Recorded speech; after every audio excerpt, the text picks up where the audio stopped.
বেঁচে থাকার জন্য তাদের ছিল একটু স্বপ্ন, সাজানো গুছানো সংসার, যেখানে বসে তারা স্বপ্ন দেখতো। হয়তো বা জানতো না কিভাবে স্বপ্ন পূরণ হবে, কিন্তু স্বপ্ন দেখতে তো আর দোষ নেই। সেরা খাতায় শুয়েই না হয় লাখ টাকার স্বপ্ন দেখতো। সাজিয়েছিল ওই ছোট্ট ঘরে নিজের অনেক রকমের জল্পনা কল্পনা, স্বপ্ন, নিজের আশা ভরসা, কিন্তু ওই ভয়াবহ আগুনে সবই দিল পুড়িয়ে। বলছিলাম করাইল বস্তির কাহিনী। আমার জান স্যার, আমার কিছুই নাই, সবই শেষ। এই যে গজব নেমে আসলো বাংলাদেশের উপরে, প্রথমে এই ভূমিকম্প, আতঙ্ক, এরপরে এত বড় দুর্ঘটনা। এই গরিব মানুষগুলোর কি বা ছিল হয়তো বা 10-5 হাজার টাকা, হয়তো বা ছিল ঘরের কিছু দামি আসবাবপত্র যেমন টিভি, ফ্রিজ। এগুলাই ছিল তাদের একমাত্র সম্বল। নিজের জীবিকার তাগিদে নিজেদের যতটুকু সম্বল ছিল তা তাদের নিরাপদ আবাসস্থলে রেখে জীবিকার তাগিদে কাজ করতে গিয়েছিল, টাকার সন্ধানে গিয়েছিল, জানি জীবনটাকে ভালো মতো গুছিয়ে নিতে পারে। সেই সময় নেমে এসলো এই ভয়াবহ গজব, লেগে গেল আগুন। কার্ড আছে, টিভি আছে, তারপরে ডেক ডেস্কি, মাল চাবানা, ফ্যান ট্যান সবকিছু ফিরা সরকারে আছে। বিকাল 5টার বাজে, যেই সময় সবাই নিজের পেটের তাগিদে বাইরে কাজ করতেছে, সেই সময় বস্তিতে লেগে গেল এই ভয়াবহ আগুন। যেই সময় কাজ থেকে ফিরে আসলো সবাই, তখন পরিস্থিতি হাতের বাহিরে। আগুন অনেক ভয়ঙ্কর ভাবে ছড়িয়ে গিয়েছে, পুড়ে গেছে ওই ছোট্ট ঘরের সাথে তাদের আশা, স্বপ্ন, সবকিছুই। কিছু নাই।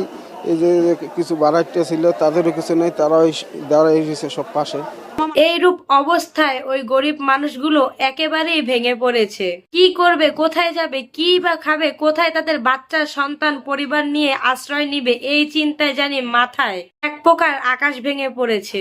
এমতো পরিস্থিতিতে স্ত্রী সন্তানকে নিয়ে খোলা মাঠেই আশ্রয় নিল এই হতভাগ্য পরিবারগুলো। কি গজব নেমে আসলো বাংলাদেশে তা আমরা বলতে পারি না। কি বা অপরাধ ছিল আমাদের, যার ফলশ্রুতিতে একের পর এক দুর্ঘটনা আমাদের সাথে ঘটে যাচ্ছে জানি না।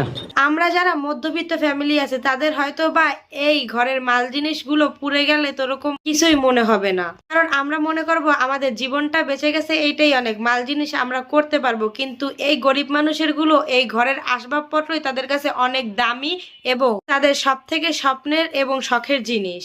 নিঃসন্দেহে তুই ঠিক কথা বলেছিস। এগুলোই তাদের ভবিষ্যৎ। এগুলো পুড়ে গেছে তার মানে তাদের হৃদয়টাও পুড়ে গেছে। কত সময় এই হতভাগ্য পরিবারগুলোকে নিয়েও চলছে ব্যবসা। বলেন কি? তাদের নিয়ে বিএনপির নেতা দিয়েছে তার নিজের ভেরিফাইড ফেসবুক পেজে একটা পোস্ট। জামায়াতের নেতা তাদের দেখতে গিয়েছে, দিয়েছে কিছু শুকনো খাবার। এরকম আরো বড় বড় নেতাকর্মী এবং পুলিশ প্রশাসনও গিয়েছে। পার্ক এবং রাস্তাগুলো উন্মুক্ত করে দিয়ে গুলশানের লোকজন কিন্তু অলরেডি শুকনো খাবার দিচ্ছে ও পাশ থেকে।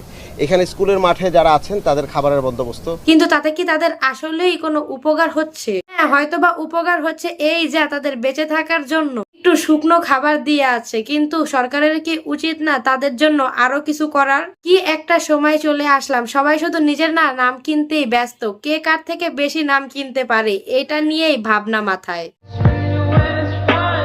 কিন্তু সর্বোপরি এই গরিব মানুষদের এখন আবাস স্থলটা তৈরি করে দেওয়া উচিত।